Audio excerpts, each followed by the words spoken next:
En Lucas 4, 18 y 19 nos dice: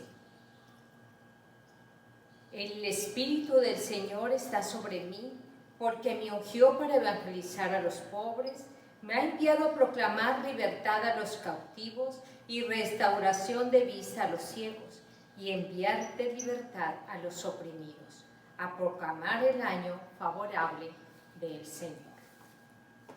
Para ser tal como Jesús debemos mirar a Jesús.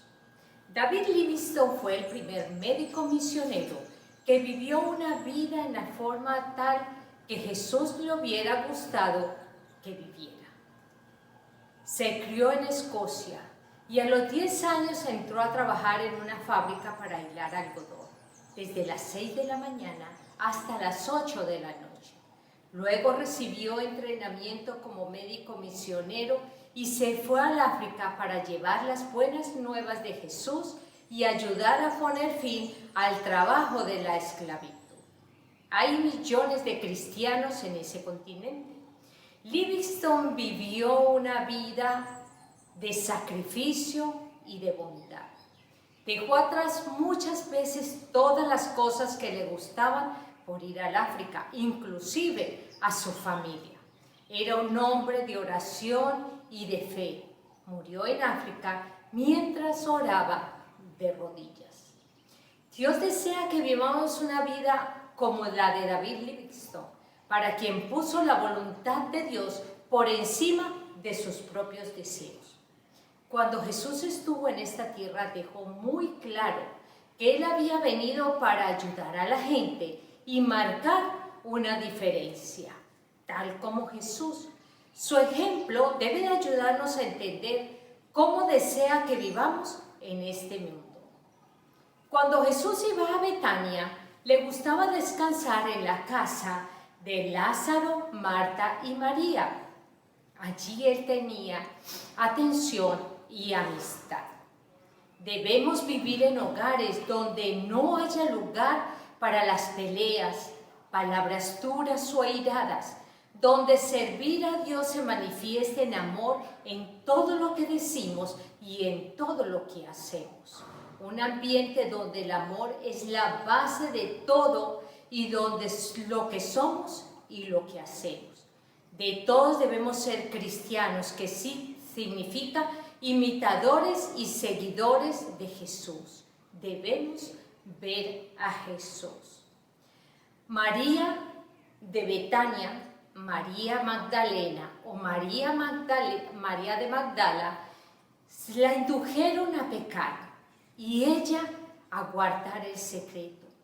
Y cuando uno trata de pagar el precio por su propio pecado y trata de castigarse a uno mismo, una de las mejores formas de hacerlo es cometer una y otra vez el mismo pecado.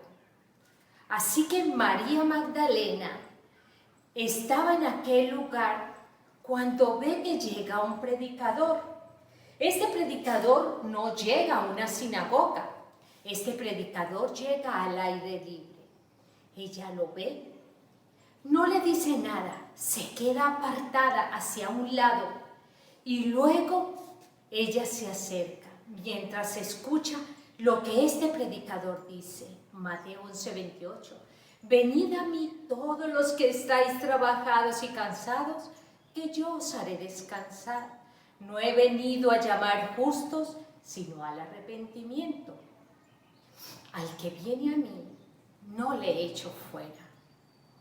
Luego ella espera que todos se vayan y se acerca hacia este predicador y le derrama su corazón y la necesidad de ayuda. Era una mujer caída. Y cuando ella se va, se queda en el mismo lugar, se queda con la misma gente y vuelve y cae. Nuevamente vuelve el predicador y se repite una y otra vez el mismo. Ella derrama su corazón a él. Él ora, se arrodilla y ora por ella para que pueda ser transformada, pero no lo hace. Hasta aquel día, cuando estos hombres Lo llevan y la tiran a los pies de Jesús. Tienen piedra. Ella solo está esperando que empiecen a caer. De repente, un silencio. Nadie dijo nada. Ella levanta su mirada y cuando ve, se encuentra con los ojos de Jesús que la está mirando y le dice: no te condeno, vete y no peques más. Una mujer caída que no fue rechazada, una mujer caída que a pesar de cometer el mismo pecado una y otra vez, el Señor con su mirada pudo hacerla cambiar y su vida fue transformada. La salud de las mujeres se han visto deterioradas. De 8 millones mueren al año por la pobreza en que sobreviven. Y una de cada 3 mujeres sufre algún tipo de abuso. Marcos 4:35 nos dice, continuamos viendo a Jesús a través del camino hacia Jerusalén. Dice que él se encontraba con sus discípulos a la orilla del mar. Y mientras él estaba allí, él les dice, vamos al otro lado. No fue idea de los discípulos. No fue que a ellos se les ocurrió o fue una imprudencia de ellos que le dijeran que fueran a la otra orilla. Ellos sencillamente estaban siguiendo lo que Jesús estaba diciéndole a cada uno. Estaba invitándolos a salir a la otra orilla. Así que mientras ellos iban en aquel barco, ellos estaban desesperados por la tormenta que se había afanado. Estaban luchando por ellos mismos, estaban buscando por sus propios medios cómo liberarse de aquel tormenta que les estaba viniendo. Sacaban el agua, el uno gritaba, el otro se movía, pero ellos lo estaban haciendo en vano. Solo estaban esperando ya la muerte. Pero ¿sabe algo importante? Habían olvidado algo así de pequeñito. Se había olvidado de que Jesús estaba allí cerca. En su desesperación por salvarse a sí mismos, habían olvidado que Jesús estaba en el mismo bote. Así que se fueron desesperados a llamarlos y Jesús lo que les dijo es, pues, ¿por qué estáis amedrentados? ¿Cómo? ¿No tenéis fe? Sin embargo, ellos siguieron clamando.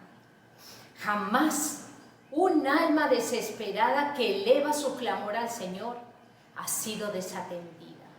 El mundo tiene graves problemas y la gente no sabe a quién acudir. Se sirve por miedo. Si tan solo tuvierais fe, pero Dios los salvaría y nos salvaría a pesar de nuestra fe. Primera de Juan 4:18 dice, el perfecto amor echa fuera el temor. Primera de Pedro 5 nos dice y nos invita a que nosotros llevemos nuestras cargas a Jesús, que Él se preocupa por nosotros. Pero miren este versículo tan especial, Hechos 13:5. No te dejaré ni te desampararé. Eso significa ver a Jesús para ser como Jesús. Cuando sigamos a Jesús en el camino hacia Capernaum para luego llegar a Jerusalén.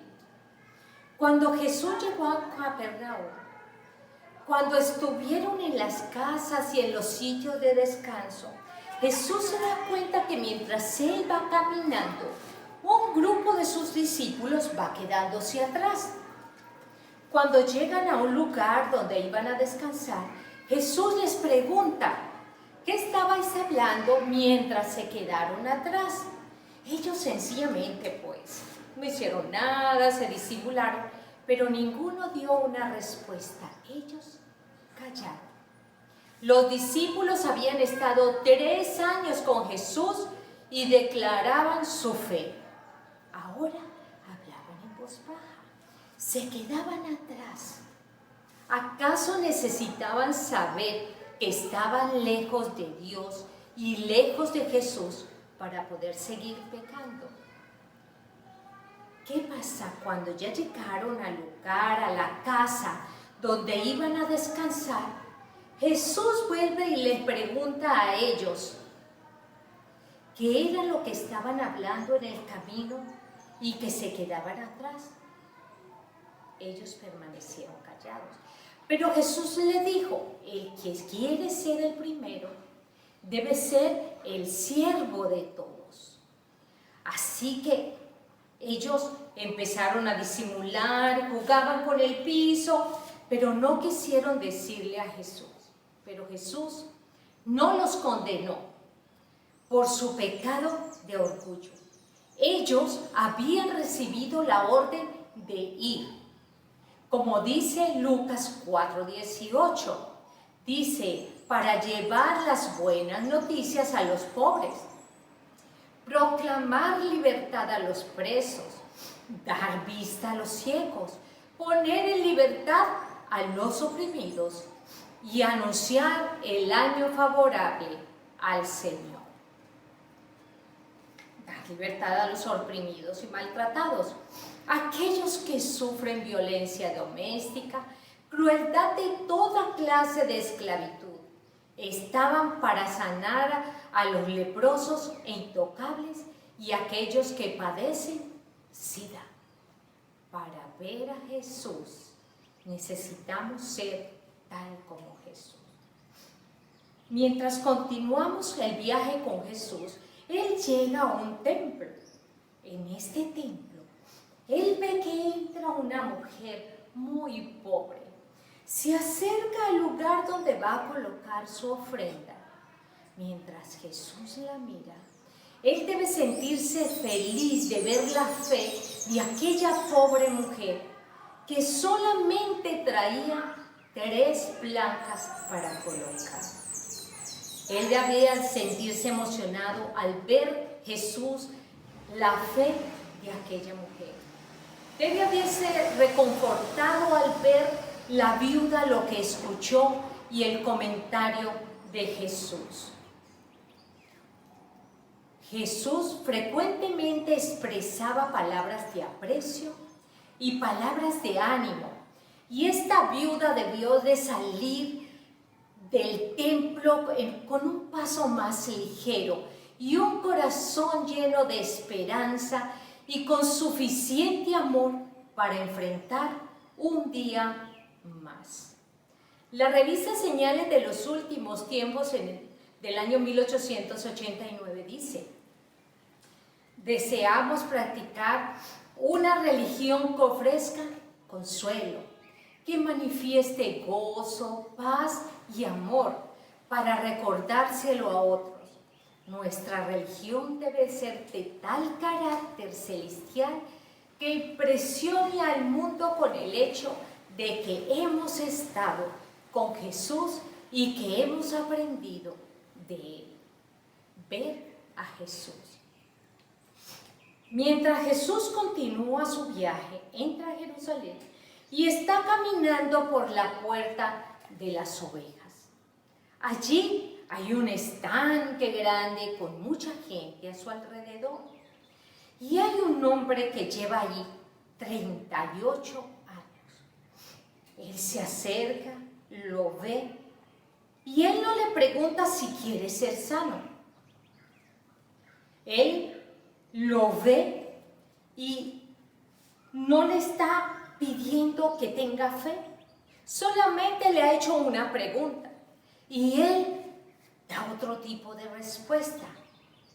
Pero la gente que estaba en este estanque, que yacía en este lugar, eran casos que estaban completamente desahuciados, enfermos, deformados, lisiados y desesperados.